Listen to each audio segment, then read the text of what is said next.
कबूतर है, कबूतर देखा हुआ है ना आपने, कबूतर। अच्छा जी, मैंने अपने मोहल्ले से दुकानदार था, कबूतर बेचता था, बड़ा मुझे शौक था मैं कबूतर लूं। एक कबूतर, कोई मैं कबूतरबाज नहीं, बच्चा था 8-9 साल का। मैंने पूछा कितने का है, कहने लगा 6 रुपए। कितने पैसे? कमेंट में लिखें, मैं देखूं आपको। ये मैं बताने लगा हूं, अब देखें, आपको कबूतर नहीं चाहिए। मैं इत्मीनान बंदे के अंदर जब होता है, बंदे के अंदर जब यकीन होता है तो क्या होता है।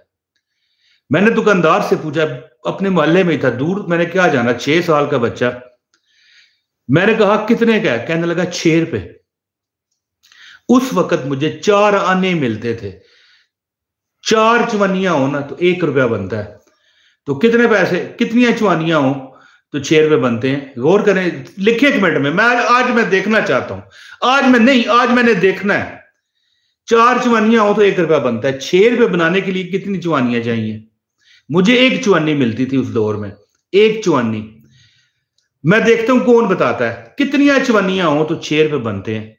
आज मैं, इम्तिहान है आपका, ये जितने 342 लोग मुझे देख रहे हैं, 4 चवानियां हो ना तो 1 रुपया बनता है। 6 रुपए बनाने के लिए कितनी चवानियां चाहिए? कोई जवाब देगा ना यार। 24 आ गया जवाब जी, आ गया। ये किसने दिया है? नहीद खान ने। बहुत जबरदस्त जी, बहुत जबरदस्त जी। सलीम खान ने भी दे दिया जवाब। वाह जी वाह, वाह जी वाह। इसके बाद